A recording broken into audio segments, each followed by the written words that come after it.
Rough Justice. I'm Jason Horton. I'm Rebecca Lieb. And this is Ghost Town.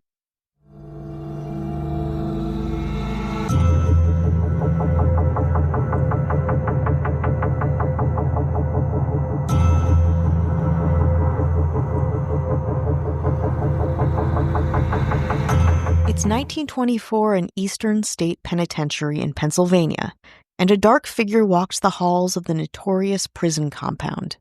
The figure is said to be dangerous, a threat to the public, one that shows no remorse for his crimes. And yet, people love him here because he's kind, warm, affectionate. In fact, he's a friendly black Labrador retriever. This is the story of Pep the prison dog, a morale-boosting mascot of Eastern State, who, despite his fabricated notoriety, would go down in history as a wholesome prison experiment gone right. If you want to hear a decidedly different story about Eastern State Penitentiary, you can listen to Ghost Town episode 49, where we talk about the Pennsylvania prison's violent and haunted history. Al Capone would famously be incarcerated there from 1929 to 1930. Let the prison's notoriety serve as a backdrop for our episode today, just to show you how hardened and bleak its reputation actually was. Again, if you want to go back, that episode is in our show notes. Enter Pep, a dark-haired Labrador who was formally, quote, booked in the prison on August 12th, 1924. His prison mugshot, yes, he actually had one, like all the other prisoners, showed Pep with a, quote, guilty look. If dogs could give guilty looks, I guess Pep had one, with his ears drooping backwards and a classic identification number with his ID. His ID was C2559, hanging from around his neck. Of course, press ran with this piece of news, formulating a story as to why a dog had been booked in a famous local prison. According to press, Pep was known as the Pennsylvania cat murderer, a vicious hound sentenced to life imprisonment at Eastern State Penitentiary for the grisly killing of the Pennsylvania governor's prized cat. A 1929 article in the Boston Daily Globe featured a photo of a dog at a radio microphone, not Pep, by the way, advertising a special remote broadcast from the Pennsylvania prison, going into more detail about how Pep the Black Labrador attacked and killed a cat belonging to the wife of Pennsylvania's then-governor, Gifford Pinchot. Showing absolutely no remorse for his despicable crimes, said the press, the justice system did what it was supposed to do, finding Pep guilty and sending him to the pen for life, with no chance of parole.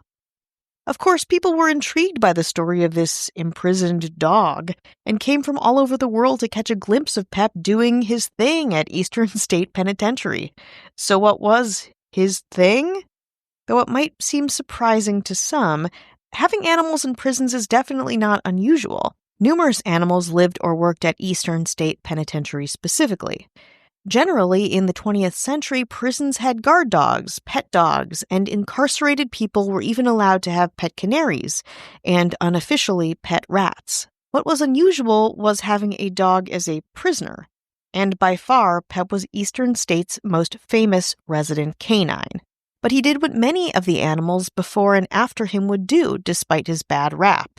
Make people feel good, engage with prisoners, and just be a dog. Specifically, a good-natured, energetic Labrador. Let's rewind just a bit to early July 1924. At that time, Eastern State Pen was massively overcrowded, and the new warden, Colonel John Groom, was trying to solve the many, many issues facing the penitentiary. In an effort to increase security and efficiency, he constructed new brick guard towers, Soup Alley, the penitentiary's communal prisoner cafeteria, and the iron gate that still stands there to this day at the front of the building. Overcrowding also led to especially low morale, a problem that was a bit more complicated for the new warden. But on July 29, 1924, an unexpected letter arrived in the warden's mailbox.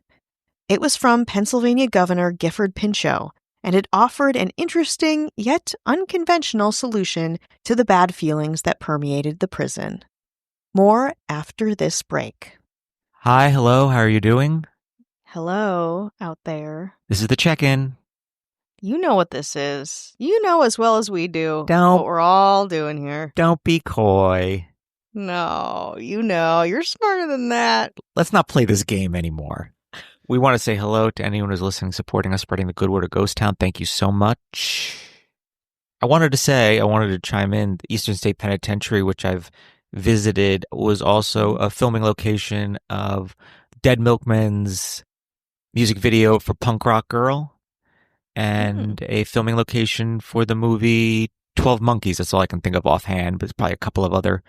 But just wanted to throw that little tidbit at you. Not just for dogs, also for musicians. Yes. And urban explorers. Do we still use the phrase urban explorer? Oh no, I don't know how to. I don't know how to remove it. I mean, I'm still. I think we're all interested in it. Yeah, adjacently. I think we are that. But should we use it anymore? I don't think so. Who's to say? We just use multi-millionaires. I guess we'll just use that. Okay, fine. That's the next obvious step. Speaking of multi-millionaires, how about that government? Woo! They are looking very good. Well, these mayors have been involved with things in their lives that have been imprisoned. Yeah. You'd never know. They don't look like that. No. They look like they own prisons. No. Not know people or were in them. Well, it's not people that got imprisoned. It was things in their lives that got imprisoned. Oh, I mean, now that we know, pretty much anything can go to prison. So good to know. Someone got their iPod Nano put in prison for having too many songs from Imagine Dragons. Oh, no, that's a life sentence. It is. Although I know I've given Imagine Dragons a hard time. I think there is an Imagine Dragons song I ended up liking. To be fair, it just happened to be them, and I was like, oh, that's a pretty decent song, and I'm sure they're very nice people. Wow. And I feel like if you like Imagine Dragons, that's cool. I have a lot of questionable taste in pop music or whatever you want to call it too, but definitely this iPod Nano deserved some jail time. Yeah, it had the full catalog of Imagine Dragons on it. Or it'd be like the same some deep song. Live cuts. It'd be like radio edit, radio edit. Live at Rockin' New Year's Eve. Like too many versions of the same song too. Oh my God, Radioactive. That's horrible. I think it's Radioactive might be one of their songs. That's not the song that I know I like, but yeah. You like that? Wow. No, it's not. Maybe you should. That's not the song I like. There's another song. I don't know the name of it. I just know that it's pretty decent. It's similar music though. I don't know what I'm splitting hairs for, but well, sorry to isolate our Imagine Dragons viewer listenership. Oh, that booking is courtesy of Chris Hernandez. Hello. This mayor got their DVD box set of USA Network's Burn Notice imprisoned. Huge. Oh no, what are they going to do? Huge Burn Notice junkie. They're like, you shouldn't have a box. It's all digital. Who cares? It's Burn Notice. Don't worry. I give it a sentence. It's like 2 to 3 years tops. It'll be out in no time. Maybe like sooner with good behavior. You'll get it. So don't worry, Burn Notice fan. That's courtesy of Marissa Rothermel. Hello. This mayor got all of their ironic bacon-based merch imprisoned. All bacon puns. I love bacon. Don't talk to me unless I had my bacon. Bacon, bacon, bacon. Bacon is not a personality. And I don't think this person, they liked bacon, but they didn't really love it. So all that bacon merch, everyone. All that bacon merch. Get in there. 40 years. 40 years for the bacon merch. Behind bars. Mm-hmm. That would be Matthew Clemens Leray. Hello. This mayor had something of theirs do a little jail time. Their essential oil kit. This is a travesty. I would appeal. I know. I think the thing is that they got the kit. They made a huge deal about the kit. when they first got it. And then they didn't really do anything with the essential oils. Mm-hmm. So they turned out to be not so essential. No, inessential. They started separating and smelling kind of gnarly. Yeah. So, but they bought it from a friend. So what are you gonna know. do? Little bit of jail time for those oils, courtesy of Casey Weber. Hello. This one's going to be controversial, but I'm going for it in a regional way, especially since we're talking about Philadelphia. Okay, here we go. This mayor had their favorite Philly cheesesteak imprisoned. Oh, no. Oh, no. Philly cheesesteaks are good. Philly cheesesteaks are fine. Philly cheesesteaks can be a bit, especially if you're not 100% in the mood for one, even the best one, overrated. It's very controversial. We're talking about Philadelphia. So I say, put a Philly cheesesteak behind bars. Whoa, nothing is more Philly than that. And there's a decent chance I might see this person in Philly anytime I go to Philly because they live in Jersey, very close to Philly. You're in trouble now. I know, but I'm going. You know what? I'm being controversial. I'm being a bad boy. This is my bad boy year. That's courtesy of Kelly Meehan. Hello. I want to hear. This mayor had their Instagram account behind bars. I mean, nobody's arguing.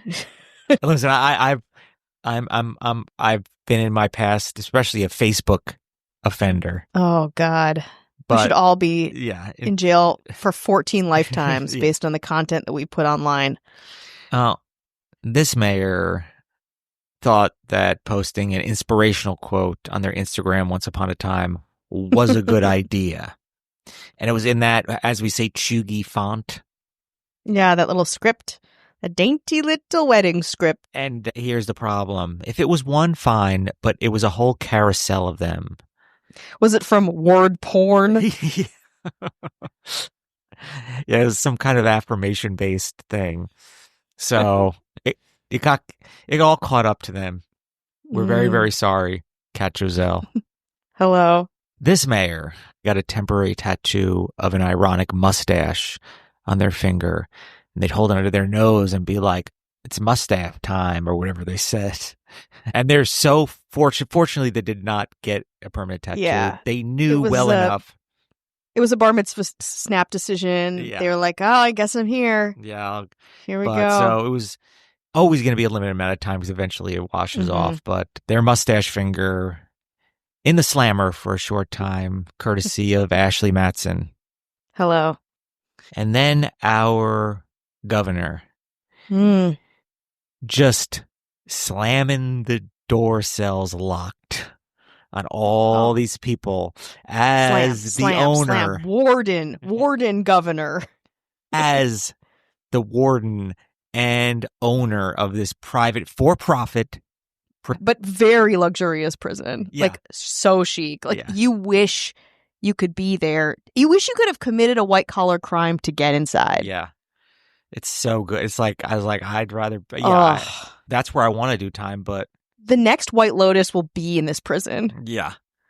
We can't wait for it.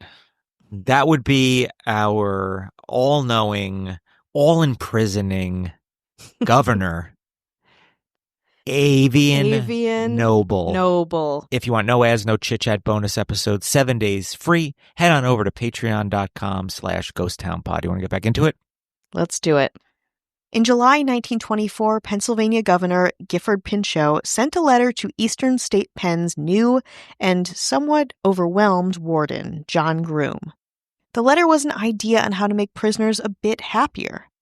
Pinchot explained in the letter that Governor Baxter of Maine had sent a dog to his prison, Maine State Prison, which had a positive effect on those incarcerated. Inspired, Governor Pinchot noted that he felt, quote, fired with ambition to do the same thing for Eastern State. And he had just the dog. Quote, a black Scotch retriever, very well bred, about 1.5 years old, exceedingly friendly and good-natured. With Warden Groom's permission, Governor Pinchot arranged for this, quote, rather unusually intelligent dog to live at Eastern State Penitentiary. Pep arrived at Eastern State on August 31st, 1924. His mugshot was taken, he was given an official intake number, and his name was entered into the prisoner ledger with an alias listed as, quote, a dog. The reason given for his incarceration was, quote, murder, and the sentence read, quote, life. While all of this was done in jest, it quickly became part of Pep's story that the media totally ran with. Pep soon earned his reputation as a cat-murdering dog, a killer, a threat to cats everywhere. While this made Pep a household name, people weren't quite thrilled with the retriever's narrative. While some reveled in the details of the killer dog, other papers spoke up about how Pep was being unjustly treated, suggesting that, quote, all dog lovers will protest the sentence as an outrageous miscarriage of justice. According to a surprised Governor Pinchot and his wife, who were sure people would take the story all in fun, there were hundreds of protests regarding Pep's, quote, incarceration, even from as far away as the Philippines. After a few years and many calls and many, many letters later, and again, surprised by any press at all, Governor Pinchot and his wife decided to come clean and address the rumors of Pep's background. Of course, the real story is far less exciting than the one the media constructed. The reality was that Pep was originally a gift to the Pennsylvania governor from the nephew of his wife, Cornelia Bryce Pinchot, who was a Labrador breeder. He became a much-loved part of the household at the start of Pinchot's first term as governor, which lasted between 1923 and 1927. But in early 1924, he began to develop a bad habit of chewing on the cushions of the front porch sofa. Pinchot decided that the dog was not working for his family, and a trip to the penitentiary in Maine, where dogs were again successfully being used for therapeutic purposes to help inmates, gave him the perfect solution. So Pep was sent to Eastern State Pen, where he became loved by both guards and inmates. Cornelia Pinchot, the governor's wife, felt the need to officially clear the dog's name in an interview with the New York Times, saying that, quote, he had never killed her cat and that the family bred Labradors and he was just a gift to the prisoners to boost morale. Later, Governor Pinchot would go on to explain, quote, the reason why I sent Pep to the Eastern Penitentiary is with the hope that the lot of prisoners would be lightened and their progress advanced by having a dog for company. But of course, also because he wanted his couch not to be all chewed up. So while this creative press, the mugshot, the booking information, that was all politics, says Dick Fulmer, who worked at Eastern State Penitentiary in the 60s and has spent years researching the facility's history. He says the press at the time was very political, and the Republican governor, known for palling around with President Teddy Roosevelt, was criticized for expanding government authority over state natural resources. Quote, the nasty, rotten reporters of the world, and you know a couple of them, they got news of this going on and they published an article about how Gifford Pinchot, governor, wanted Pep sent to prison, Fulmer says. And that's how Pep, who actually wandered around the prison halls freely and was, again, loved by all, got a fierce reputation as a cat-killing, malicious violence machine.